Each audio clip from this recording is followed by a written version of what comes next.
Hello बच्चों, good morning.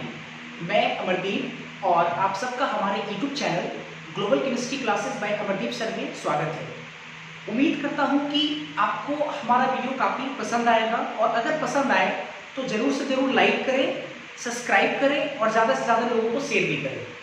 तो इसी के साथ हम कंटिन्यू करते हैं।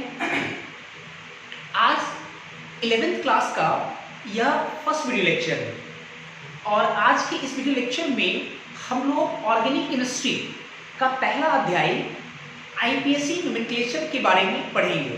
आईपीएसी नोमेनक्लेचर, हालांकि 9th में आप लोगों ने ऑर्गेनिक केमिस्ट्री में थोड़ा बहुत आईपीएसी नोमेनक्लेचर पढ़ा था, थोड़ा बहुत, लेकिन इंटरमीडिएट में आईपीएसी नोमेनक्लेचर एक बड़े स्केल पे पढ़ना है।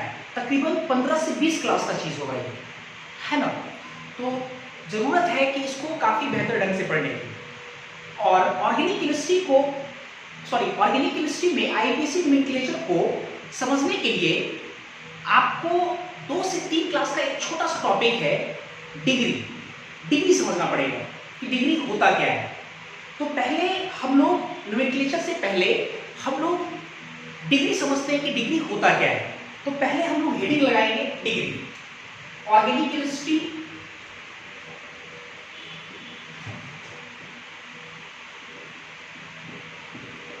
में हम लोग पढ़ेंगे सबसे पहले डिग्री।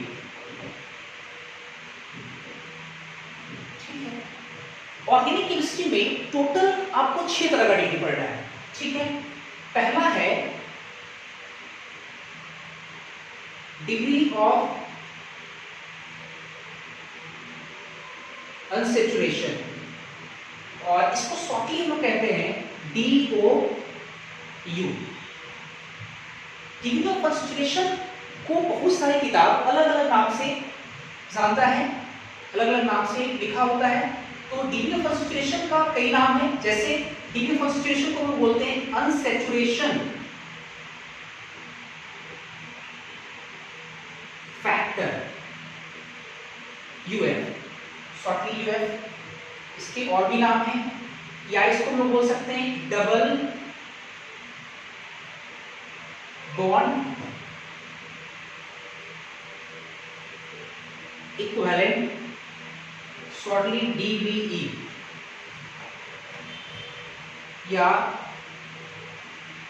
इसके एक नाम और भी है index of hydrogen deficiency, shortly IHD। नाम कई सारे पर नाम तो एक ही है। अच्छा, पहला ही हो गया डिग्री। सेकेंड आपको पढ़ना है डिग्री ऑफ कार्बन। तीसरा आपको पढ़ना है डिग्री ऑफ हाइड्रोजन। चौथा आपको पढ़ना है डिग्री ऑफ हैलोजन। हैलोजन मतलब क्लोरीन, ब्रोमीन, आयोडीन, ऐसे। नेक्स्ट आपको पढ़ना है डिग्री ऑफ एल्कोहल। लोगों ने पढ़ा है एल्कोहल एक फंक्शनल ग्रुप होता है, उस एल्कोहल का हम डिग्री पढ़ेंगे। नेक्स्ट इसके बाद हम लोगों को पढ़ना है डिग्री ऑफ एमीन। एमीन भी एक प्रकार का फंक्शनल ग्रुप, या इसको हम लोग बोल सकते हैं नाइट्रोजन। एमीन या नाइट्रोजन की डिग्री। तो टोटल ये 6 तरह का डिग्री पढ़ना है। अच्छा, एक एक करके हम लोग देखेंगे, लेकिन इससे पहले आपके मन में एक सवाल ये होगा कि सर डिग्री ठीक है, डिग्री 6 तरह का होता है, ये तो हम लोग ने समझा, लेकिन डिग्री होता क्या है, ये आपके मन में एक विचार आ रहा होगा कि डिग्री क्या है। तो मैं आपको एक बात बताऊं कि डिग्री जो है वो एक कॉमन वर्ड है, एक साधारण सा वर्ड है और जिसका यूज हम लोग बोलचाल में करते हैं। ठीक है, कैसे? तो इसको समझने के लिए हम आपसे 1-2 प्रश्न पूछते हैं, उससे जाकर आपको क्लियर होगा कि डिग्री होता क्या है। ठीक है, जैसे मान लो कि इस क्लासरूम में कई सारे बच्चे हैं और हम रेंडमली किसी 2 बच्चे को खड़ा करते हैं। जैसे मान लो कि एक बच्चे को मैंने खड़ा किया और मैंने कहा आपसे कि जो प्रथम बच्चा है, जो पहला बच्चा है, इस बच्चे का degree of intelligent out of 10 में 9 है, 10 में से 9। इसकी जो डिग्री ऑफ इंटेलिजेंट है वो कितना है, 9 है। और इसी क्लासरूम के किसी एक सेकेंड बच्चे को खड़ा किए और मान लो मैंने कहा कि इस बच्चे का जो डिग्री ऑफ इंटेलिजेंट है वो आउट ऑफ 10 में 3 है। एक बच्चे का डिग्री ऑफ इंटेलिजेंट 9 है और एक बच्चे का डिग्री ऑफ इंटेलिजेंट 3 है। तो आपको ज्यादा कुछ समझ में आए अथवा नहीं आए, पर एक बात जरूर समझ में आ रहा होगा कि जिस बच्चे का डिग्री ऑफ इंटेलिजेंट ज्यादा है, इसका मतलब वो बच्चा काफी बेहतर और ज्यादा पढ़ने में तेज है, अच्छा पढ़ता है ना। और जिस बच्चे का डिग्री ऑफ इंटेलिजेंट 3 है, इसका मतलब वो बच्चा डिग्री ऑफ इंटेलिजेंट 9 वाले के बनिस्बत वो थोड़ा कम पढ़ता है ना। वो 3 है वो कम पढ़ता है, जिसका 9 है वो अच्छा पढ़ता है, समझदार ज्यादा है, ऐसे करके क्या। अच्छा, एक दो और सवाल रखते हैं आपके सामने। जैसे मान लो कि अगर मैंने कहा कि एक बच्चा जिसका डिग्री ऑफ इंटरेस्ट, रुचि है ना, इन भोजपुरी सिनेमा मान लो कि 8 है, और एक बच्चा ऐसा है जिसका degree of interest in Bhojpuri cinema मान लो कि 4 है।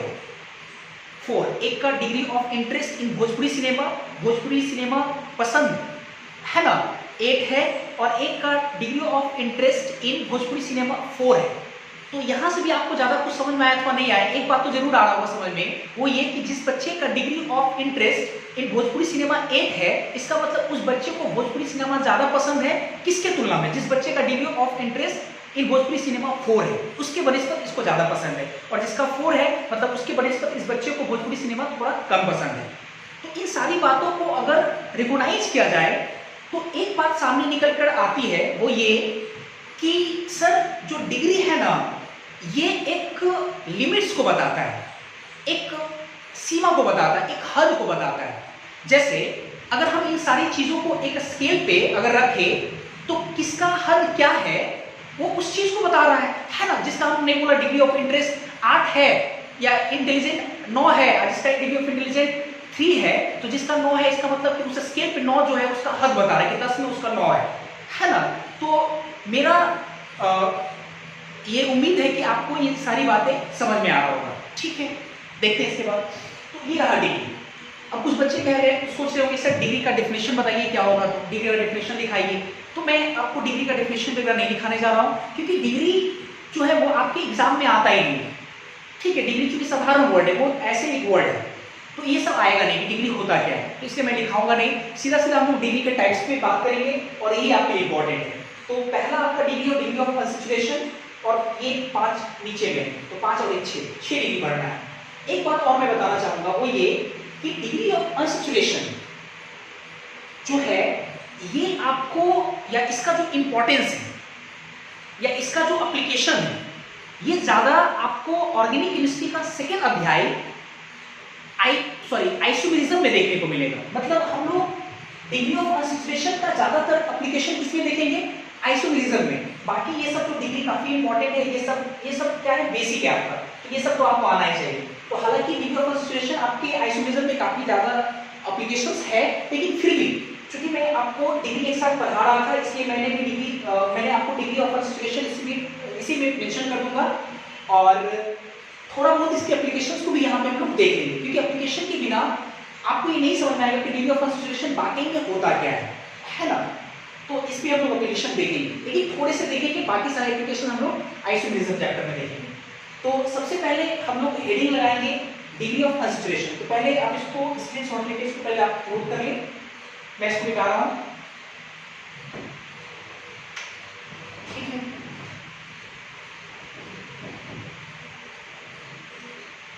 पहला हम लोग पढ़ेंगे degree of unsaturation, shortly DOA। पहले तो हम लोग ये समझते हैं कि डिग्री ऑफ अनसैचुरेशन होता क्या है। पहले रफली समझते हैं कि डिग्री ऑफ अनसैचुरेशन होता क्या है। पहले ये जो वर्ड लिखा हुआ है, इस वर्ड को ही पूर्ण रूप से समझने की कोशिश करते हैं कि डिग्री ऑफ अनसैचुरेशन का मतलब क्या है। अच्छा, अनसैचुरेशन आप लोग जरूर पढ़े होंगे। अनसैचुरेशन आपको याद होगा 9th क्लास में हम लोग पढ़ते थे हाइड्रोकार्बन, और हाइड्रोकार्बन हम लोग पढ़े कि दो तरह का होता है। एक को बोलते थे सैचुरेटेड हाइड्रोकार्बन, जिसको हिंदी में बोलते थे संतृप्त, और एक होता था अनसैचुरेटेड हाइड्रोकार्बन, जिसको बोलते थे असंतृप्त। संतृप्त और असंतृप्त, ठीक है, 9th क्लास में। अच्छा, मैं कुछ बातें आपसे शेयर करना चाहता हूँ, तो अभी हम 2 मिनट के लिए पहले रुकते हैं, और केमिस्ट्री से थोड़ा हट कर से 1 से 2 मिनट में आपको समझाऊंगा, फिर उसके बाद हम लोग केमिस्ट्री पे आएंगे। जो बच्चे हमारा वीडियो लेक्चर देख रहे होंगे, हो सकता है कि वो किसी स्टेट बोर्ड का हो, है ना, और स्टेट बोर्ड वाले बच्चों का थोड़ा सा इंग्लिश में प्रॉब्लम होता है। तो मैं उन बच्चों को ये कहना चाहता हूँ कि आपको जो ये प्रॉब्लम है, अगर आपने साइंस लिया है तो आपको जो ये प्रॉब्लम होगा इंग्लिश में, वो 1.5 से 2 महीना का चीज़ है। 1.5 से 2 महीना प्रॉब्लम होगा, और फिर वो धीरे धीरे जाकर के अपने आप वो सही हो जाएगा। इस बात को आप ध्यान रखें। और ऐसा नहीं कि ये मैं पहली बार कह रहा हूँ या ऐसा मैंने यूं ही कह दिया, बिल्कुल नहीं, बल्कि मैंने देखा है कि बच्चों को शुरुआत में प्रॉब्लम होता है, क्योंकि उसकी शुरुआत में वो हिंदी मीडियम से पढ़ा होता है, सारी चीज़ें वो हिंदी में जानता है, और अचानक से जब 11th-12th में आता है तो उसको इंग्लिश में हर चीज़ देखने को मिलता है। तो मैं आपके लिए एक काम कर सकता हूँ, वो ये कि जो जो चीज़ें आपने 9th-10th में हिंदी में पढ़ा हो, उन चीज़ों को मैं यहाँ पे एक बार उसका हिंदी बोल दूंगा कि इसका हिंदी क्या होता है, और आपको एक काम करना पड़ेगा कि मैं एक बार हिंदी बोलूँगा, आपको एक काम करना पड़ेगा कि उन चीज़ों को आपको इंग्लिश में हमेशा ध्यान रखना पड़ेगा। जैसे आपने हिंदी में पढ़ा होगा बल, तो मैं यहाँ पे बार बार आपको बल नहीं बोलूँगा, फोर्स बोलूँगा। बल को हम लोग बोलते हैं हिंदी में, इंग्लिश में बोलते हैं फोर्स। जैसे आपने पढ़ा था हिंदी में संतृप्त, तो इसको इंग्लिश में बोलते हैं सैचुरेटेड। आपने पढ़ा था असंतृप्त, हिंदी में बोलते हैं असंतृप्त, इंग्लिश में बोलते हैं इसको अनसैचुरेटेड। तो ये जब मैं एक बार बोल दिया अनसैचुरेटेड, और अनसैचुरेटेड का मतलब होता है असंतृप्त, तो आपका एक काम ये रहेगा कि आप एक बार ध्यान रखें कि अनसैचुरेटेड का मतलब होता है असंतृप्त, और कई बार मैं असंतृप्त नहीं बोलूँगा बल्कि अनसैचुरेटेड बातें बोलूँगा, ठीक है। तो आप थोड़ा सा अगर आपको साइंस सीखने का अगर जिज्ञासा है, तो आपको थोड़ा सा ये काम करना पड़ेगा कि थोड़ा जो मैं आपको बोल रहा हूँ कि है ना, 1.5 से 2 महीना थोड़ा प्रयास करना पड़ेगा, जिसका मैं हिंदी है ना, इंग्लिश वर्ड का जो हिंदी बोल रहा हूँ, आपको उसको क्या करना पड़ेगा, थोड़ा ध्यान लगाकर उसको याद रखना पड़ेगा, ठीक है। तो इसके साथ में लौटते हैं। हाँ, हम लोग पढ़े थे degree of unsaturation. Unsaturation unsaturated word से आता है। अनसैचुरेटेड का मतलब होता है असंतृप्त। तो डिग्री ऑफ अनसैचुरेशन का हिंदी माने होगा कि असंतृप्तता का स्तर क्या है, क्योंकि डिग्री मतलब होता है स्तर। अगर आप डिग्री को गूगल पे सर्च करोगे तो स्तर या सीमा या लिमिट मेंशन करता है, तो इसका मतलब असंतृप्तता का स्तर क्या है, और असंतृप्तता कहते किसको है, असंतृप्त कहते किसको है। थोड़ा सा मैं कहना चाहूंगा यहाँ पे कि आपने 9th क्लास में पढ़ा होगा कि सैचुरेटेड और अनसैचुरेटेड। सैचुरेटेड हम लोग बोलते हैं जिसमें कार्बन कार्बन सिंगल बॉन्ड, सिर्फ carbon carbon single bond, that is alkane, उसको हम लोग बोलते हैं सैचुरेटेड हाइड्रोकार्बन। अनसैचुरेटेड हाइड्रोकार्बन किसको बोलते हैं, वैसा कंपाउंड जिसमें कार्बन कार्बन सिंगल बॉन्ड के अलावा कार्बन कार्बन डबल हो या कार्बन कार्बन ट्रिपल बॉन्ड हो, कार्बन कार्बन डबल या कार्बन कार्बन ट्रिपल बॉन्ड हो, तो वैसे कंपाउंड को हम लोग बोलते हैं असंतृप्त, मतलब अनसैचुरेटेड कंपाउंड, अनसैचुरेटेड कंपाउंड, ठीक है। तो एक चीज देखो जरा कि सैचुरेटेड में सिर्फ कार्बन कार्बन क्या है, सिंगल बॉन्ड, क्लियर है।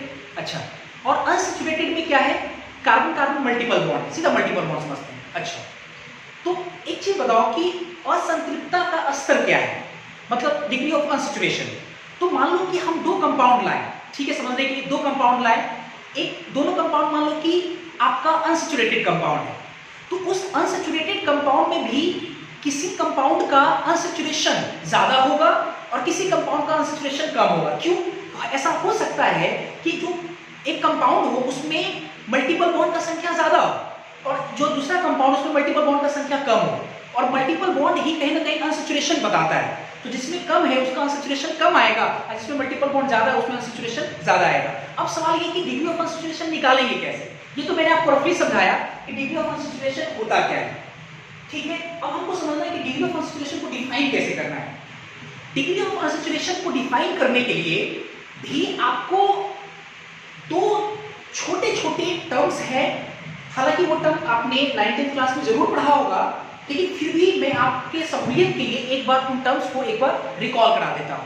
वो टर्म है molecular formula and structural formula. Molecular formula and structural formula. अब बच्चे जो हिंदी मीडियम वाले हैं वो जरूर पढ़ा होगा मॉलिक्यूलर फॉर्मूला, लेकिन वो हिंदी में पढ़ा होगा। मॉलिक्यूलर फॉर्मूला का मतलब होता है आणविक सूत्र। मैं एक बार बोल रहा हूँ, हर बार नहीं बोलूंगा आणविक सूत्र। आणविक सूत्र आपको काम करना है कि मैंने जब एक बार बोल दिया मॉलिक्यूलर फॉर्मूला को आणविक सूत्र कहते हैं, तो आज से आप लोग आणविक सूत्र नहीं बोलेंगे बल्कि मॉलिक्यूलर फॉर्मूला बोलेंगे, ठीक है। अच्छा, मॉलिक्यूलर फॉर्मूला का मतलब क्या हुआ? आणविक सूत्र या अणुसूत्र जिसको बोलते हैं। अच्छा, और सेकेंड मैंने कहा स्ट्रक्चरल फॉर्मूला। स्ट्रक्चरल और स्ट्रक्चरल फॉर्मूला का मतलब होता है संरचना सूत्र। क्या होता है? संरचना सूत्र, हिंदी बोलते हैं। स्ट्रक्चर मतलब संरचना और मॉलिक्यूलर मतलब आणविक सूत्र, ठीक है। सवाल ये है कि होता क्या है, आणविक सूत्र क्या है और संरचना सूत्र क्या है। कई बार क्या होता है कि अगर मैं बच्चे से फ्रीक्वेंटली अगर पूछ देता हूं कि बताओ आणविक सूत्र क्या है, तो बच्चा ऐसे बोलता है, सर वो सर CH4 मीथेन का ये आणविक सूत्र है। तो आप एग्जांपल दे रहे हो, आप डिफाइन नहीं कर रहे हो कि आणविक सूत्र कहते किसको है, मॉलिक्यूलर फार्मूला कहते किसको है। तो यहाँ पे थोड़ा सा मन लगा करके सीखने की जरूरत है। बढ़िया समझेंगे सब लोग। सबसे पहले हम लोग मॉलिक्यूलर फार्मूला पे फोकस होंगे। मॉलिक्यूलर फार्मूला क्या है पहले इसको समझते हैं। मॉलिक्यूलर फार्मूला किसी भी कंपाउंड के एक मॉलिक्यूल में कौन कौन से एलिमेंट कितने कितने संख्या में है, मतलब किसी कंपाउंड के एक मॉलिक्यूल में कौन कौन से एलिमेंट और कितने कितने संख्या में है, इन दो चीजों का इंफॉर्मेशन जो सूत्र दे दे, उस सूत्र को हम लोग क्या बोलेंगे? आणविक सूत्र कहेंगे, अर्थात मॉलिक्यूलर फॉर्मूला कहेंगे। अब देखो जरा, ये मैंने क्या कहा कि एक मॉलिक्यूल में कौन कौन से एलिमेंट और कितने कितने संख्या में है, इसी को हम लोग बोलते हैं मॉलिक्यूलर फॉर्मूला। आप जो बोलते हो कि CH4 ये मीथेन का मॉलिक्यूलर फॉर्मूला है। अब देखो क्या है, जब आप लिखते हो CH4 ये मीथेन का मॉलिक्यूलर फॉर्मूला, तो इससे आपको दो इंफॉर्मेशन मिलता है। पहला चीज ये कि इसमें कौन कौन सा एलिमेंट है, बिल्कुल पता चल रहा है। CH4 मतलब कार्बन है और हाइड्रोजन। उसकी संख्या क्या है? CH4 कार्बन एक, H4 मतलब हाइड्रोजन 4, उसकी संख्या भी आपको पता चल रहा है। इसलिए इसको बोलते हैं क्या? Molecular formula. जैसे सल्फ्यूरिक एसिड H2SO4, आप लिखते हैं सल्फ्यूरिक एसिड का मॉलिक्यूलर फॉर्मूला H2SO4 है ना। तो मॉलिक्यूलर फॉर्मूला देखो दो बात को फिर रिप्रेजेंट कर रहा है। पहला चीज ये बता रहा है कि इसमें कौन कौन से एलिमेंट है। आप जैसे लिखते हो H2SO4, आपको पता चल रहा है हाइड्रोजन है, H4 hydrogen, S stands for sulphur और O stands for oxygen. Oxygen 3 element पता चल रहा है। इसकी संख्या क्या क्या है ये भी पता चल रहा है।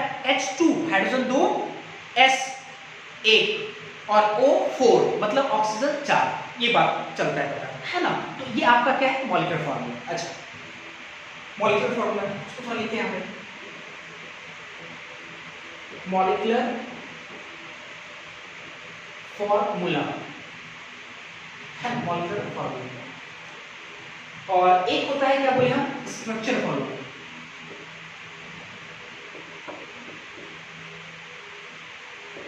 स्ट्रक्चर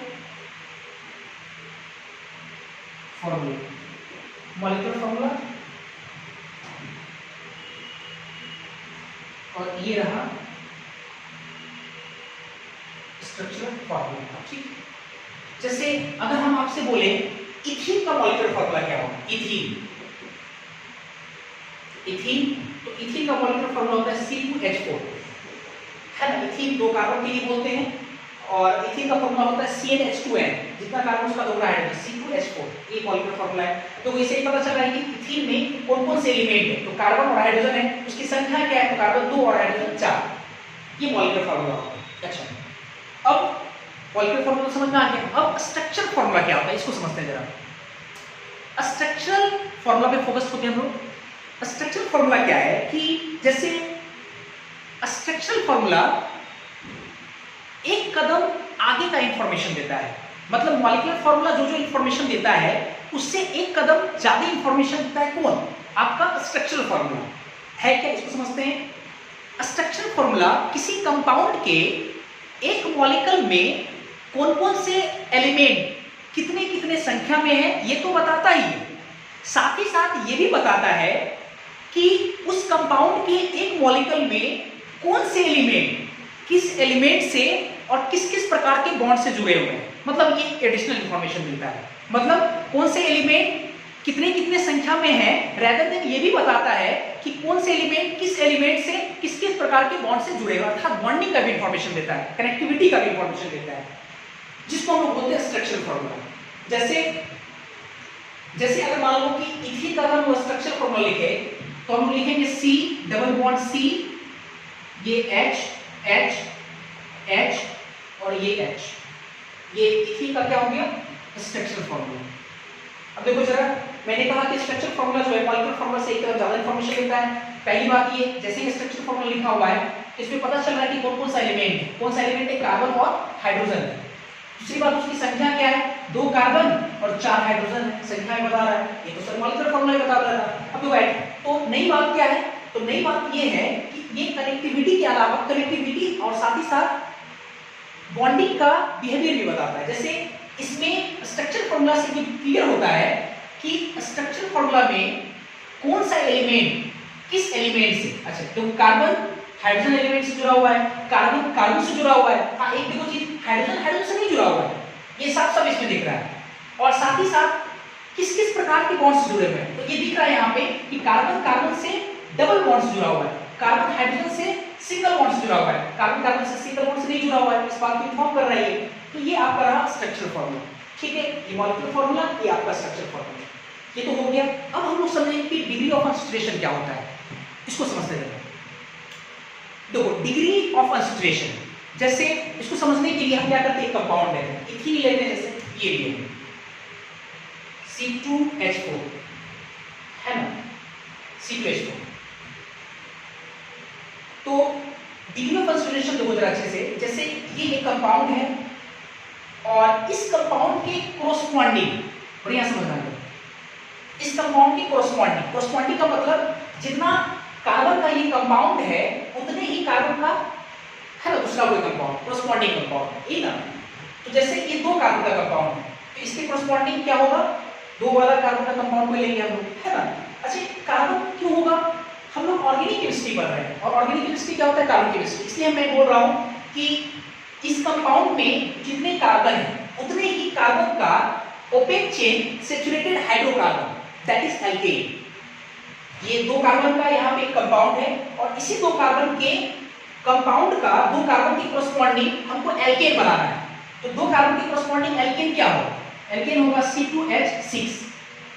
2 कार्बन का ये कंपाउंड है और 2 कार्बन के कंपाउंड को ही हमको कोरोस्पोंडिंग बदलना है, इसमें open chain saturated hydrocarbon that is alkane, alkane बदलना है, एल्केन से 2 कार्बन का फॉर्मूला C2H6 बदलना है, ठीक है।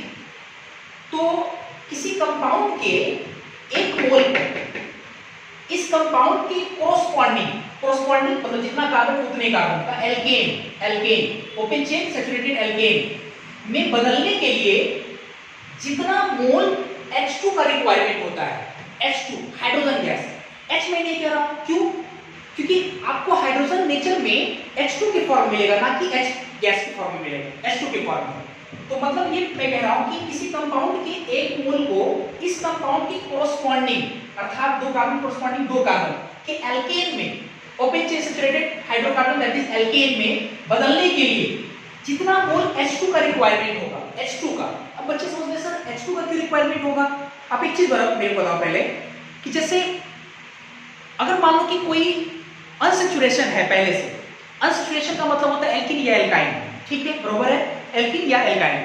अच्छा तो उसके पास ऑब्वियसली मल्टीपल बॉन्ड है ना, एल्किन या एल्काइन।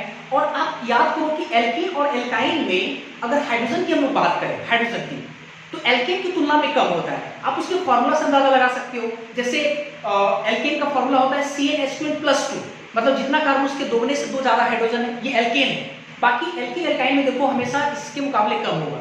एल्किन में CnH2n मतलब जितना कार्बन उसका दोगुना हाइड्रोजन, जबकि एल्केन में दोगुना से 2 ज्यादा हाइड्रोजन है। एल्काइन में जितना कार्बन उससे के दोगुने हाइड्रोजन से 2 हाइड्रोजन कम, तो देखो एल्केन से वो क्या है, कम है। तो इसका मतलब कि अगर ये पहले से अनसैचुरेशन में है तो अनसैचुरेशन से सैचुरेशन में बदलने के लिए, saturation open chain saturated hydrocarbon बदलने के लिए ऑब्वियसली आपको हाइड्रोजन चाहिए। तो आपको जितना मोल हाइड्रोजन चाहिए H2 प्लस मैंने लिख रहा हूं, ये रिएक्शन के तौर पे आपको याद होगा रिएक्टेंट को प्रोडक्ट। तो जितना मोल आपको H2 चाहिए वही उसी नंबर ऑफ मोल्स को हम लोग बोलेंगे इस कंपाउंड का डिग्री ऑफ अनसैचुरेशन। क्या बोलेंगे उसको? Degree of unsaturation. अब देखते हैं जरा, इधर हाइड्रोजन कितना है 4, इधर हाइड्रोजन कितना है 6, तो आपको H2 का कितना मोल लाना पड़ेगा? 1 मोल लाना पड़ेगा, है ना? H2 का 4 इधर 6 और यहाँ पहले 4 है, तो 4 को 6 करने के लिए आपको 1 मोल H2 लाना पड़ेगा। तो जो 1 मोल आप H2 लाएं, इसी 1 मोल को हम लोग क्या बोलेंगे? DOU। इसी को हम लोग बोलेंगे DOU। किसका? C2H4। C2H4 का ये कहलाएगा DOU, डिग्री ऑफ अनसैचुरेशन। अब थोड़ा ये समझते हैं कि सर ये कैसे बदला है। तो इसका स्ट्रक्चर फॉर्मूला हम लोग देखें कि H डबल बॉन्ड, ये H, ऐसा ही कुछ है ना? और हाइड्रोजन किस प्रकार से होगा? S सिंगल बॉन्ड H के फॉर्म में, क्लियर है? और इथेन जो आपका है इसमें इस प्रकार से होगा,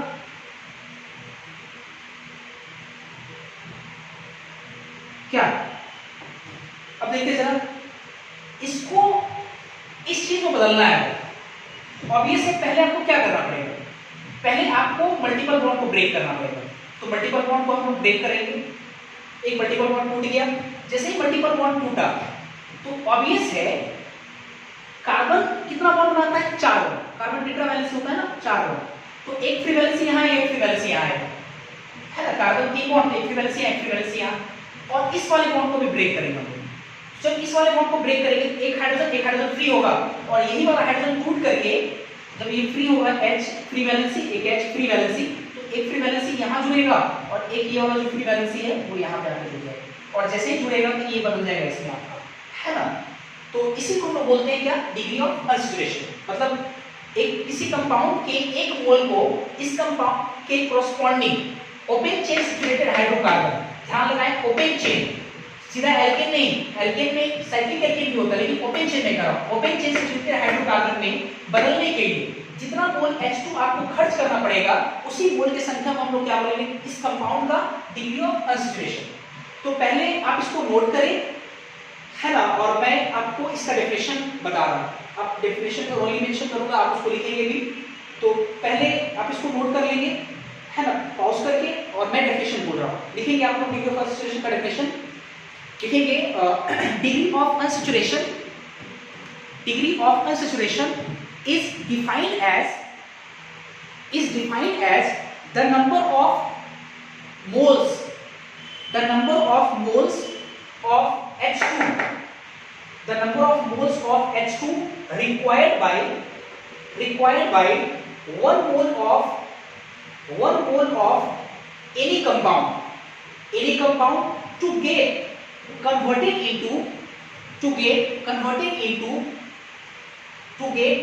into corresponding open chain saturated hydrocarbon, that is alkane, तो ये रहा आपका डिग्री ऑफ अनसैचुरेशन, है ना? डिग्री ऑफ अनसैचुरेशन इसको मिटाते हैं,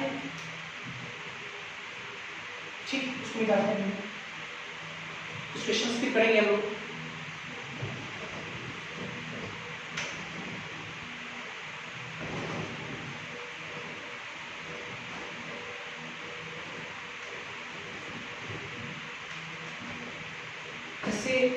अगर हम कुछ क्वेश्चन ले, फाइंड आउट, कुछ सवाल पे ले रहा हूं, find out DOU, degree of unsaturation आपको निकालना है। 3-4 मैं क्वेश्चन ले रहा हूं। पहला सवाल,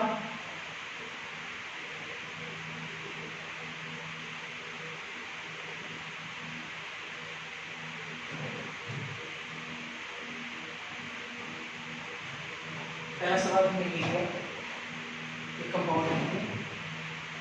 सेकेंड,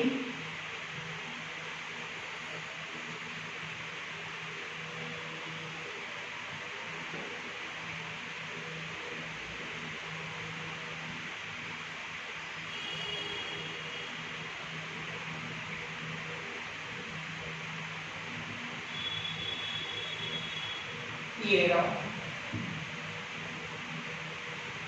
थर्ड,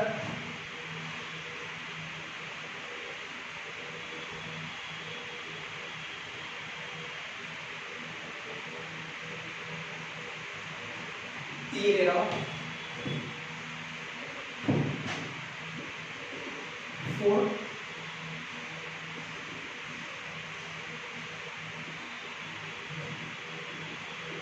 5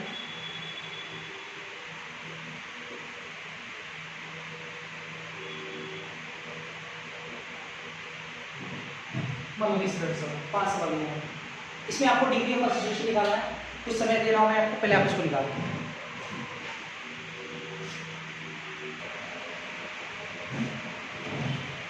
आई होप कि बन गया होगा, है ना।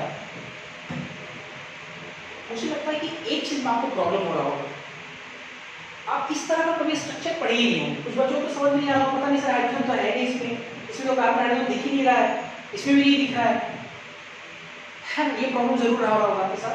अच्छा मैं एक चीज बताता हूँ पहले, ये प्रॉब्लम तुरंत सॉर्ट आउट हो जाएगा, समझिएगा अच्छे से। पहले मैं यहाँ पे भेज के आपको समझा रहा हूँ।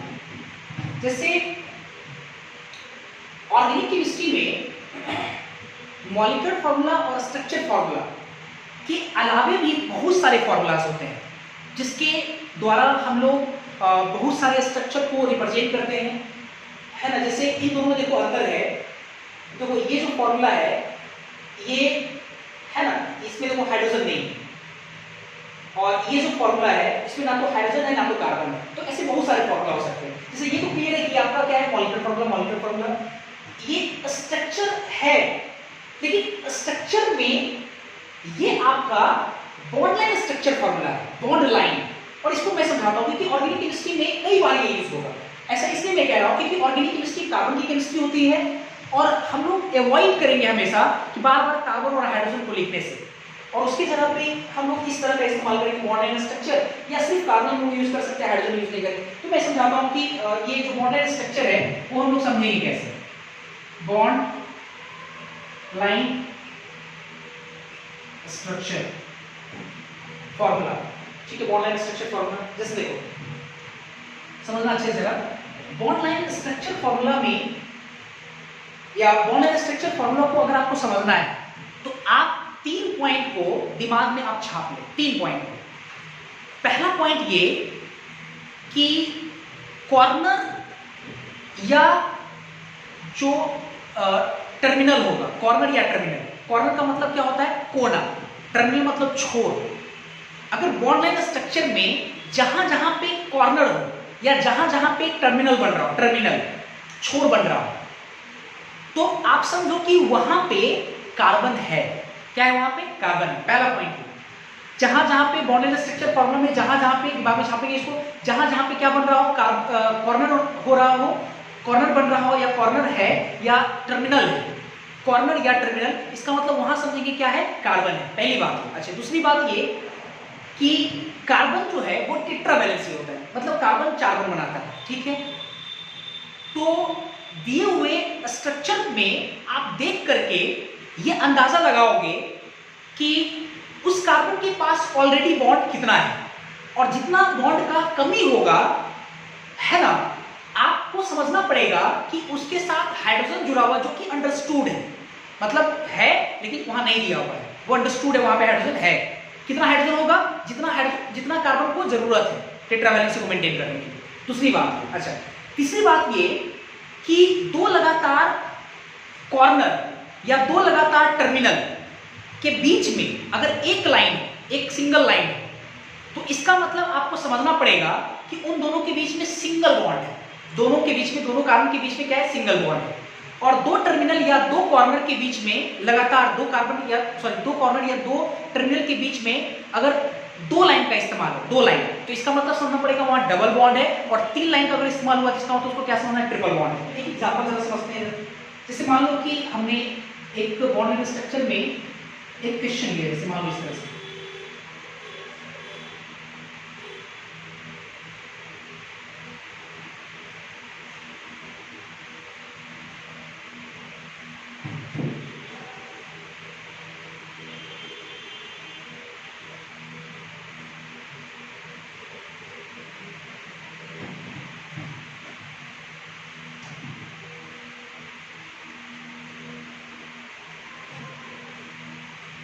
जैसे मान लो कि हमने ये सवाल लिया, ठीक है। मान लो कि हमने सवाल लिया, बढ़िया से हम लोग और इसमें आपको देखना है कहां पे कार्बन है और कहां पे कितना हाइड्रोजन है, ये समझना जरा अच्छे से। प्रयास करिए। देखो मैंने क्या बोला, जैसे आप अगर देखो ये, तो ये क्या है आपका, ये छोर है आपका टर्मिनल। ये भी देखो टर्मिनल है, ये टर्मिनल है, ये टर्मिनल है, ये टर्मिनल है, ये सब क्या है टर्मिनल, मतलब छोर है। छोर का मतलब क्या है कार्बन, मतलब यहाँ पे एक कार्बन है, यहाँ भी सॉरी यहाँ भी क्या है कार्बन है टर्मिनल, ये भी आपका क्या है कार्बन है, यहाँ भी क्या है कार्बन है, यहाँ पर भी क्या है सॉरी यहाँ पर भी क्या है टर्मिनल मैंने लिखा है। मैंने बोला टर्मिनल और कॉर्नर, कॉर्नर भी क्या होता है कार्बन। अब देखो यहाँ पे कॉर्नर बन रहा है, मतलब ये भी कार्बन है, ये कॉर्नर ये भी आपका क्या है कार्बन है, यहाँ पे देखो कॉर्नर ये भी कार्बन है, यहाँ कॉर्नर ये भी कार्बन है, ये कॉर्नर ये भी कार्बन है, ये कॉर्नर ये भी कार्बन है, ये कॉर्नर ये भी कार्बन है ना। आप अगर देखें यहाँ पे तो देखो यहाँ भी कॉर्नर बना है, ये भी क्या है कार्बन है। अच्छा एक बच्चा आप देखो यहाँ पे, यहाँ भी देखो कॉर्नर बना है, इसका मतलब ये भी कार्बन है, क्या ये भी कार्बन है। अच्छा ठीक है। दूसरी बात मैंने ये कहा था आपको कि अगर दो लगातार है ना टर्मिनल या कॉर्नर के बीच में अगर सिंगल लाइन है, इसका मतलब सिंगल बॉन्ड है। दो लाइन हो तो डबल बॉन्ड है, और तीन लाइन हो तो ट्रिपल बॉन्ड, मतलब जहां तक लाइन खत्म होता है। तो देखो ये लगातार है, देखो ये जगह यहाँ पे, जैसे यहाँ समझते हैं ये टर्मिनल कॉर्नर के बीच में देखो एक लाइन का इस्तेमाल होगा, इसका मतलब कार्बन कार्बन के बीच में क्या है सिंगल बॉन्ड, इन दोनों के बीच में देखो ये भी तो आपका कॉर्नर है, इन दोनों के बीच में क्या है सिंगल बॉन्ड, इन दोनों के बीच में सिंगल बॉन्ड डबल बॉन्ड, क्योंकि इन दोनों के बीच में क्या हुआ डबल लाइन इस्तेमाल है, double bond single bond double bond single bond, इन दोनों के बीच में सिंगल बॉन्ड, इन दोनों के बीच में ट्रिपल बॉन्ड, देखो तीन लाइन इस्तेमाल हुआ ट्रिपल बॉन्ड, इन दोनों के बीच में सिंगल बॉन्ड। अच्छा एक चीज देखो जरा अच्छे से, इन दोनों में अंतर है, बच्चे यही भी गलती करते हैं, उसको लगता क्या है कि सर यहाँ पे और यहाँ कॉर्नर बन रहा है, तो कार्बन यहाँ है और यहाँ है। लेकिन मेरा कहना ये है कि जो ट्रिपल बॉन्ड में ये सिंगल लाइन यहाँ से यहाँ तक चला गया, लेकिन जो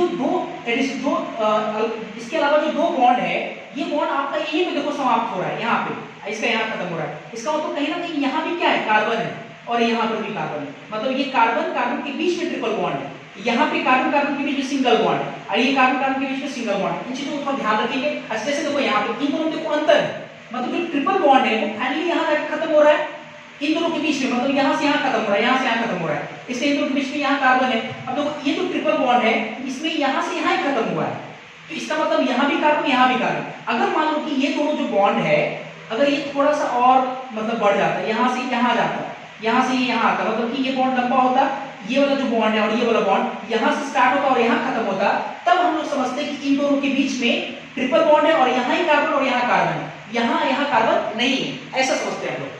इसको ध्यान रखेंगे। तो इस तरह से हम लोग कार्बन को लोकेट कर दिए, कार्बन ये पूरी तरह से हो गया, जहां जहां पे मैंने हरा कलर का डॉट लगाया वो क्या है आपका कार्बन है। ठीक है, अब हमको हाइड्रोजन लोकेट करना है। तो मैंने आपको कहा कि जहां पे कार्बन ऑलरेडी जितना बॉन्ड बना के रखा है, तो कार्बन की टेट्रावैलेंसी को मेंटेन करने के लिए वहां पे जितना हाइड्रोजन का रिक्वायरमेंट होगा आपको समझना पड़ेगा, उतना हाइड्रोजन वहां पे अंडरस्टूड है। मतलब आप यहाँ देखो जरा, ये कार्बन है तो कार्बन अगले वाले कार्बन से सिंगल बॉन्ड बनाया, इसका मतलब कार्बन चार बॉन्ड बनाता है, तो इसका मतलब तीन यहाँ पे क्या है हाइड्रोजन है, यहाँ पे तीन क्या है हाइड्रोजन है। अच्छा यहाँ पे जो कार्बन है ये एक इधर बॉन्ड बनाया है एक इधर बॉन्ड बनाया है, इसका मतलब कि यहाँ पे क्या है कार्बन जो है दो बॉन्ड ऑलरेडी बना रहा है, इसका मतलब दो हाइड्रोजन यहाँ पे अंडरस्टूड है। क्या यहाँ पे अगर हम लोग देखें तो कार्बन जो है तीन बॉन्ड बनाया, एक बॉन्ड दो बॉन्ड तीन बॉन्ड, इसका मतलब यहाँ पे हाइड्रोजन कितना है एक है। यहाँ पे कार्बन एक बॉन्ड बनाया, इसका मतलब हाइड्रोजन यहाँ पे तीन है आपका, है ना। यहाँ पे देखो कार्बन एक बॉन्ड दो बॉन्ड और दो बॉन्ड ये चार बॉन्ड, यहाँ पे हाइड्रोजन नहीं होगा। अच्छा यहाँ पे देखते हैं, यहाँ पे कार्बन जो है एक बॉन्ड और दो इधर तीन, इसका मतलब कि एक हाइड्रोजन होगा, हाइड्रोजन दिखा दे रहे हैं। यहाँ पे कितना होगा, यहाँ पे एक बॉन्ड इधर एक बॉन्ड एक बॉन्ड इधर, इसका मतलब कि दो हाइड्रोजन यहाँ पे होगा, है ना। अच्छा यहाँ पे देखो जरा अच्छे से, कार्बन जो है यहाँ पे कार्बन जो है एक दो तीन इधर एक चार बॉन्ड बनाया, इसका मतलब नहीं होगा। यहाँ जो कार्बन एक बॉन्ड इधर और तीन बॉन्ड पीछे बनाया है, चार बॉन्ड यहाँ नहीं होगा। यहाँ पे एक बॉन्ड दो बॉन्ड बनाया, इसका मतलब कि दो हाइड्रोजन यहाँ पे होगा। यहाँ पे कितना होगा तीन हाइड्रोजन होगा, एक पहले बनाया, यहाँ पे एक होगा, यहाँ पे एक होगा। अच्छा यहाँ पे कितना होगा, यहाँ पे जीरो होगा नहीं होगा, तीन और एक इधर चार, यहाँ कितना होगा एक होगा। अच्छा यहाँ कितना होगा एक होगा, कि दो एक इधर तीन बनाया। यहाँ कितना होगा, 1 होगा, यहाँ कितना होगा, 3 होगा। तो ये आपका बॉन्डाइल स्ट्रक्चर है। और मेरे को लगता है कि अगर आप ये समझ गए तो अभी सबको समझना आसान है। अब इसमें देखो कार्बन दिखाया लेकिन हाइड्रोजन नहीं दिखाया, तो आप ये समझना होगा आपको कि कार्बन टेट्रावैलेंसी होता है और टेट्रावैलेंसी को मेंटेन करने के लिए उसको जितना हाइड्रोजन का रिक्वायरमेंट होगा, इसका मतलब वहां पे उतना हाइड्रोजन क्या है, अंडरस्टूड, आपको ये समझना पड़ेगा। ठीक है, तो इसको हम मिटाते हैं और अगर आप ये सब स्ट्रक्चर अगर आपको समझ में आ गया तो जाकर के आप डिग्री ऑफ कंसंट्रेशन निकाल लेंगे। इसको मैं मिटा रहा हूं, आप इसका स्क्रीनशॉट लेकर के इसको नोट कर लेना, मॉडर्न स्ट्रक्चर। ठीक है, अब इसको जरा समझते हैं।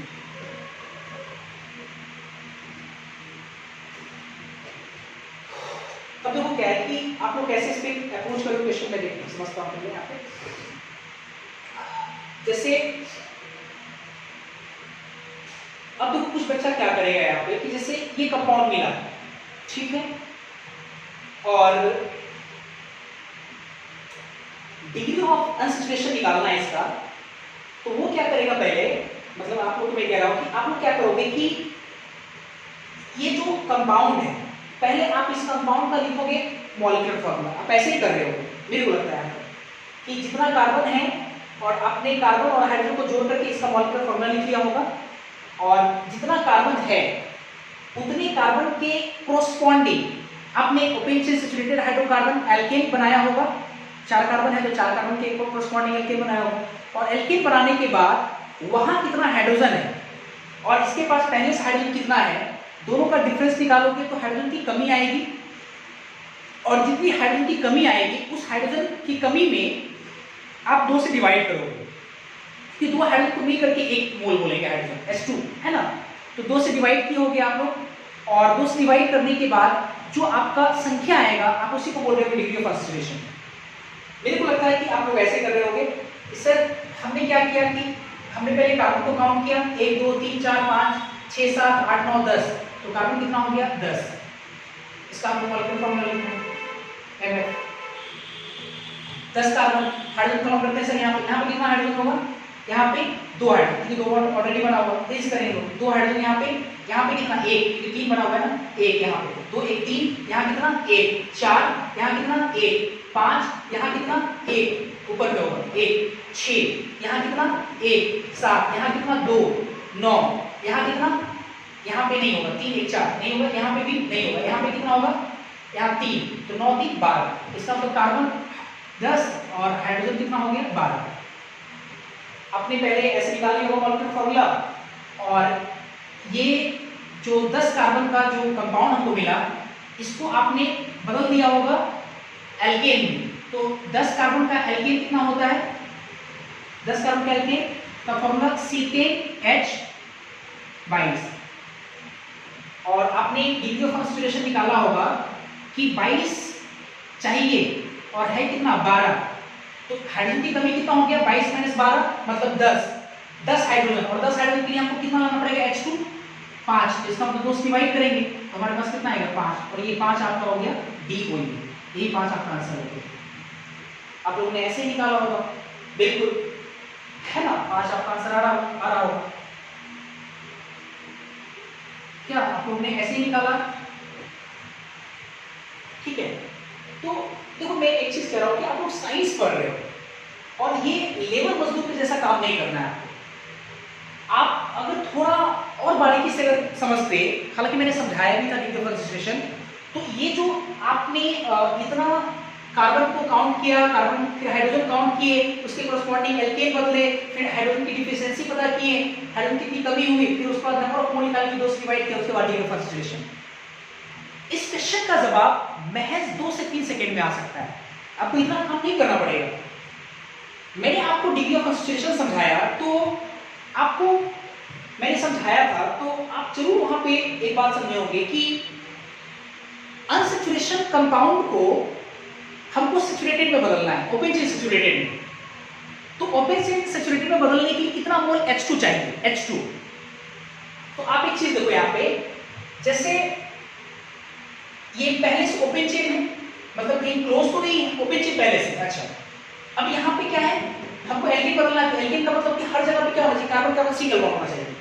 तो यहाँ तो सर डबल है, यहाँ ट्रिपल है, तो डबल को हमको सिंगल बदलना है। तो जैसे ही अगर आप इस बॉन्ड को तोड़ोगे, यहाँ पे एक बॉन्ड को तोड़ना है अगर आपको, तो एक बॉन्ड को तोड़ेंगे तो एक हाइड्रोजन की कमी यहाँ आएगी, एक हाइड्रोजन की कमी यहाँ आएगी। तो दो हाइड्रोजन की कमी का मतलब कि एक मोल आपको हाइड्रोजन यहाँ खर्च करना पड़ेगा, कार्बन कार्बन डबल बॉन्ड को कार्बन कार्बन सिंगल बॉन्ड बदलने के लिए। एक यहाँ भी खर्च करना पड़ेगा एक मोल हाइड्रोजन, उसी प्रकार एक मोल यहाँ खर्च करना पड़ेगा, और यहाँ पे आपको 2 मोल खर्च करना पड़ेगा हाइड्रोजन। 2 मोल, एक 3 मोल, एक 4 मोल, एक 5 मोल। देखो आपका आंसर 5 आ रहा है, 5 मोल हाइड्रोजन। तो आपको इतना करने की जरूरत नहीं है, ठीक है। एक और सवाल है, इसको जरा देखते हैं और अच्छे समझ में आएगा, है ना। उसी तरह से जैसे मैं समझा रहा हूं वैसे हम लोग करेंगे। एक लाइन में डिग्री ऑफ कॉन्सेंट्रेशन देखते हैं जरा। जैसे ई कंपाउंड मिला, हमको इसका डिग्री ऑफ कॉन्सेंट्रेशन निकालना है। अब ध्यान रहे कि आप ये काम नहीं करेंगे, इसके कोरस्पॉन्डिंग एल्केन बनाएंगे, सॉरी इसके कोरस्पॉन्डिंग पहले मॉलिक्यूलर फार्मूला लिखेंगे, इसके कोरस्पॉन्डिंग फिर जो जितना कार्बन का कंपाउंड आएगा उसका कोरस्पॉन्डिंग एल्केन बनाएंगे, फिर हाइड्रोजन की डिफिशिएंसी निकालेंगे, 2 से डिवाइड करेंगे, अब फिर जाकर डिग्री ऑफ कॉन्सेंट्रेशन। वैसे नहीं करना अपने को, ठीक है। अपने को बस देखना है और तुरंत बन जाएगा हमारा। अंतर है तो ये 3 सवाल और ये जो 2 सवाल है, अंतर ये जो तीनों सवाल है ये स्ट्रक्चर फार्मूला दिया हुआ है, और ये जो 2 सवाल है ये आपका क्या मॉलिक्यूलर फार्मूला। तो अभी हम लोग स्ट्रक्चर फार्मूला पे काम कर रहे हैं। अब देखते हैं जरा, इस कंपाउंड को हमको ओपन चेन सैचुरेटेड हाइड्रोकार्बन बदलना है। सैचुरेटेड का मतलब होता है कार्बन कार्बन सिंगल बॉन्ड। तो पहले आप क्या करोगे, कार्बन कार्बन मल्टीपल बॉन्ड को तोड़ोगे। जैसे देखो यहाँ पे अगर आप ब्रेक करोगे यहाँ पे, तो एक ये डबल बॉन्ड है, इस बॉन्ड को अगर हम ब्रेक करेंगे यहाँ से, तो यहाँ पे चाहिए 1 मोल हाइड्रोजन। जैसे इसको वो ब्रेक करेंगे 1 मोल हाइड्रोजन चाहिए, देखो जरा अच्छे से, है ना। 1 मोल H2 यहाँ खर्च हो गया। अच्छा फिर देखते हैं जरा अच्छे से, या ध्यान रखेंगे 1 मोल यहाँ पे खर्च हुआ। अच्छा ये कार्बन कार्बन डबल, देखो कार्बन कार्बन डबल बॉन्ड है, तो ये डबल बॉन्ड को फिर यहाँ तोड़ेंगे तो एक फ्री वैलेंसी यहाँ, एक फ्री वैलेंसी यहाँ। इस फ्री वैलेंसी को अगर हम लोग को एडजस्ट करना है तो 1 मोल फिर यहाँ पे हाइड्रोजन देना पड़ेगा, 2 मोल हो गया। फिर देखो ये यहाँ पे क्या है, आपका डबल बॉन्ड है, तो यहाँ भी आपको 1 मोल H2 खर्च करना पड़ेगा, 3।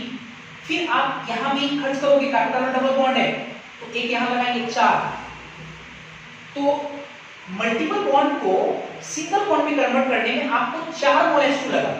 तो डिग्री ऑफ कॉन्सेंट्रेशन 4 नहीं, बिल्कुल नहीं होगा, क्योंकि डिग्री ऑफ कॉन्सेंट्रेशन मैंने बोला आपको ओपन चेन सैचुरेटेड हाइड्रोकार्बन, ये आपका क्लोज है, ओपन नहीं है। तो आप एक चीज देखो जरा, 2 साइकिल, तो आपको कहीं ना कहीं इस साइकिल को ब्रेक करना अगर है, इस सिंगल बॉन्ड को भी तोड़ना पड़ेगा। जैसे ही सिंगल तोड़ेंगे तो एक हाइड्रोजन की कमी यहाँ होगी, एक हाइड्रोजन की कमी यहाँ होगी। तो 2 हाइड्रोजन की कमी को पूरा करने के लिए, पूर्ति करने के लिए आपको 1 मोल H2 चाहिए, तो एक यहाँ पर देना पड़ेगा। अभी भी एक साइकिल बचा हुआ है, तो फिर इसको अगर ब्रेक करना है तो इसको तोड़ने के लिए, मान लो कहीं से तोड़ते हैं कोई दिक्कत नहीं, यहाँ से अगर तोड़ेंगे तो फिर यहाँ पे और एक मोल, एक हाइड्रोजन यहाँ पे, एक हाइड्रोजन यहाँ कमी होगी, तो फिर एक आपको यहाँ देना पड़ेगा। तो आपको नहीं लगता है टोटल 1 2 3 4 5 6, 2 2 4 2 6, तो इसका आंसर आपका आने जा रहा है 6, और आंसर 6 सही है। और अगर आपको लगता है तो आप क्या करो, यहाँ पे आप जैसे अभी बनाए थे थोड़ी देर पहले, है ना, क्या किए थे आप, इस कंपाउंड के कोरस्पॉन्डिंग, पहले तो इस कंपाउंड का मॉलिक्यूलर फार्मूला लिखना, उसके बाद उसके कोरस्पॉन्डिंग एल्केन बनाना, हाइड्रोजन की डिफिशिएंसी निकालना, 2 से डिवाइड करना, आंसर आपका 6 ही आगे जा रहा है। लेकिन उस तरीके और इस तरीके में अंतर ये है कि आपको उतना करना पड़ रहा है, इसमें क्या है, देखना है और टिक आउट करना है। तो देखो यहाँ से एक फॉर्मूला बनेगा, देखो अगर इसको हम लोग फॉर्मूला का एक स्वरूप दे दे, फॉर्मूला क्या बनेगा, if structural formula is given, अगर स्ट्रक्चरल फॉर्मूला दिया है, स्ट्रक्चरल फॉर्मूला है ना, ये सब स्ट्रक्चरल फॉर्मूला दिया हुआ है, तो DOU निकालने का एक रामबाण मैं आपको फॉर्मूला दे रहा हूं, DOU निकालने का जो फॉर्मूला होगा वो होगा number of pi bond plus number of cycle, pi bond plus number of cycle. तो कुछ बच्चे को पाई बॉन्ड हो सकता है, कुछ बच्चे नहीं समझ पा रहे पाई बॉन्ड क्या है, मैं थोड़ा सा हेल्प करता हूं आपको। जैसे अगर कहीं पर भी कार्बन कार्बन सिंगल बॉन्ड लगा हुआ है, तो सिंगल बॉन्ड जो होता है ऑलवेज क्या होता है, सिग्मा बॉन्ड। कार्बन कार्बन अगर डबल लगा हुआ है, कार्बन कार्बन डबल बॉन्ड, तो एक सिग्मा एक पाई, और अगर कार्बन कार्बन ट्रिपल बॉन्ड है, कार्बन कार्बन ट्रिपल, तो एक सिग्मा और आपका 2 पाई होगा, एक सिग्मा 2 पाई। सिग्मा हमेशा एक होगा, बाकी रेस्ट वाला जो होगा वो सब क्या होगा, पाई बॉन्ड। सिंगल बॉन्ड तो एक ही बॉन्ड है, सिग्मा बॉन्ड, 2 बॉन्ड तो एक सिग्मा, बचा हुआ पाई, एक पाई, 3 बॉन्ड तो एक सिग्मा रेस्ट पाई मतलब 2 पाई बॉन्ड, ये ध्यान रखना है आपको। तो हम लोगों ने देखो क्या किया कि नंबर ऑफ पाई बॉन्ड जोड़ना है। डबल बॉन्ड में देखो 1 पाई 2 पाई 3 पाई 4 पाई, और साइड का संख्या कितना 1 और 1 2, 4 2 6, तो आपका आंसर 6 आ रहा है। आप लोग इस फॉर्मूला को सेट कर सकते हो, है ना, इतना काम आप लोगों को नहीं करना है। तो इसी फॉर्मूला के अकॉर्डिंग अगर इस क्वेश्चन को हम सॉल्व करें तो डी ओ यू कितना आएगा, देखते हैं जरा। पाई बॉन्ड कितना है 1 2 3, क्योंकि डबल है 1 पाई, डबल यहाँ भी 1 पाई 1 पाई 1 पाई 1 पाई यहाँ भी, टोटल कितना 5 पाई। तो पाई बॉन्ड की संख्या 5 प्लस साइड की संख्या 1 2 2 5 2 7, इसका आंसर 7 आएगा, है ना। ये चेक करने के लिए आप इसको मॉलिक्यूलर फार्मूला बना लो, उसके कॉरस्पॉन्डिंग एल्केन बना लो, हाइड्रोजन की डिफिशिएंसी निकालो, तो उससे डिवाइड करो, वही आंसर आएगा। अच्छा इसमें आते जरा, हाँ ये आपका पहले से क्या है मॉलिक्यूलर फार्मूला है। अच्छा ये फार्मूला आप इसमें लगा सकते हो, क्योंकि ये फार्मूला हम लोग तब लगाएंगे जब उसका स्ट्रक्चर फार्मूला दिया है। क्यों, ये भी कॉमन सी बात है, जो फार्मूला है उसमें नंबर ऑफ पाई बॉन्ड और plus number of cycle count करना है। तो पाई बॉन्ड साइकिल आपको कब दिखेगा, कौन से फार्मूला में दिखेगा, मॉलिक्यूलर फार्मूला में थोड़े दिखेगा, वो हमको किसमें दिखेगा, स्ट्रक्चर फार्मूला में। इसलिए फार्मूला स्ट्रक्चर फार्मूला लगाएंगे, है ना। इसको हम लोग इसमें नहीं लगा सकते क्योंकि मॉलिक्यूलर फार्मूला दिया हुआ है। अब देखते हैं जरा C10H12 और इसका हमको DOE निकालना है।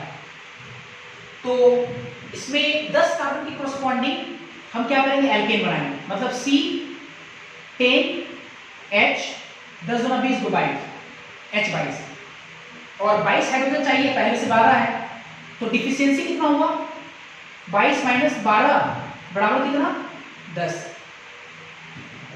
बराबर कितना हुआ 10, ठीक है। और 10 हुआ तो 10 हाइड्रोजन की कमी है, तो 10 हाइड्रोजन को जोड़ने के लिए आपको कितना मोल H2 चाहिए, 5 मोल, तो इसलिए DOU कितना हो जाएगा 10/2 अर्थात 5। एक चीज बताओ, अगर इतना अगर आपको कॉन्सेप्ट नहीं लगाना, तो अगर हम इसको भी चाहें तो फॉर्मूला का रूप दे सकते हैं। क्या होगा फॉर्मूला जरा देखते हैं। इफ अगर किसी कंपाउंड का मॉलिक्यूलर फॉर्मूला दिया है, if molecular formula is given, अगर मॉलिक्यूलर फॉर्मूला दिया है तो हमको अगर DOU निकालना है, आप देखो जो काम किए हो उसी चीज को हम क्या करते हैं, फॉर्मूला के रूप में इसको फ्रेम करने की कोशिश करते हैं। इसी को फॉर्मूला का रूप हमको देना है। बढ़िया से देखिए आप लोग, आपने क्या किया कि जितना कार्बन है कंपाउंड में उतने कार्बन की कोरस्पॉन्डिंग आपने एल्केन बनाया, है ना। और एल्केन में कितना हाइड्रोजन है 22 कैसे लाए, जितना यहाँ पे कार्बन है उसके दोगुना से तो ज्यादा हाइड्रोजन होगा, देखो 10 है तो 22 हाइड्रोजन, मतलब कि number of carbon atom into 2 दोगुना किए, जितना कार्बन था अब प्लस 2 जोड़ दिए, तो एल्केन में कितना हाइड्रोजन है देखो आ गया 22, 10 है। अभी जो आपको क्वेश्चन दिया हुआ है, क्वेश्चन जो कंपाउंड दिया हुआ है उस कंपाउंड में कितना कार्बन 10 कार्बन, और 10 कार्बन की कोरस्पॉन्डिंग जो एल्केन होगा उसमें कितना हाइड्रोजन होगा 22 होगा। कैसे 22 निकाले, 10 इनटू 2 अब प्लस 2 करेंगे, जितना कार्बन उसका दोगुना प्लस 2 करेंगे, तो number of carbon atom into 2 plus 2। मैंने फॉर्मूला को सॉल्व देने के लिए ये काम किया। फिर क्या किए, माइनस किए हम लोग, नंबर ऑफ कार्बन एटम दोगुना करके 2 जोड़ दिए, अब फिर माइनस क्या किए कि जितना इसके पास हाइड्रोजन है, देखो 22 निकाल के बार घटाए है ना, तो जितना हाइड्रोजन है इसको हम लोग लिख सकते हैं नंबर ऑफ हाइड्रोजन एटम, मतलब ये भी हाइड्रोजन है लेकिन कौन सा है, एल्केन वाला। ये कौन सा हाइड्रोजन है जिसमें पहले से प्रेजेंट है, दोनों को घटाएं, हाइड्रोजन की डिफिशियंसी आया और 2 से अपने मन से इसमें नीचे डिवाइड कर दें। जैसे ही 2 से डिवाइड करेंगे तो 2 से डिवाइड करने के बाद आपके क्या आ जाएगा, आ जाएगा आपका number of moles of H2, और इसी को हम लोग क्या बोलेंगे, रेडियो कंसंट्रेशन। देखो ये फार्मूला का स्वरूप हो गया, ठीक है। हम लोग ये फार्मूला लगा सकते हैं मॉलिक्यूलर फार्मूला। अब देखो इसमें लगाते हैं डायरेक्ट DOU, डायरेक्ट लगाएंगे, इतना करने की जरूरत नहीं है। नंबर ऑफ कार्बन कितना 18, अपने मन से 2 गुना किए 2 जोड़ दिए, ये कौन सा आ गया, ये फार्मूला लगा रहे हैं। माइनस हाइड्रोजन कितना 18 डिवाइडेड बाय 2 से डिवाइड कर दिए, तो 18 गुना 36 38, और 18 घटाएंगे कितना 20 और बटा 2, इसका डिग्री ऑफ कंसंट्रेशन कितना आ जाएगा 10 आ जाएगा, 10 होगा।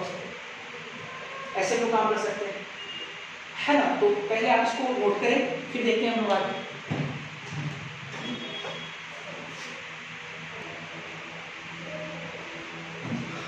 इसके बाद मैंने आपको सवाल करने को दिया है 1 2 6 तक, 1 से 6 तक डिग्री ऑफ कंसंट्रेशन निकालना है। ये टोटल 6 कंपाउंड है, और केवल मैं कह रहा हूँ कि छोटी छोटी जो बात होती है काफ़ी इंपॉर्टेंट होता है, आप इन चीज़ों को ध्यान रखेंगे, है ना, single bond always sigma bond, double bond एक सिग्मा एक पाई, ट्रिपल बॉन्ड एक सिग्मा दो पाई। तो छोटी छोटी बातें को ध्यान रखिए, आगे आपको इसका प्रूफ मिलेगा कि क्यों ऐसा होता है, ठीक है। तो आप ये टोटल 6 क्वेश्चन घर से कर लेंगे। तो आज के लिए इतना ही लेने का समय नहीं है ना, तो अगली क्लास में हम मिलते हैं। Thank you. इसको आप लोग घर पे कर लेंगे।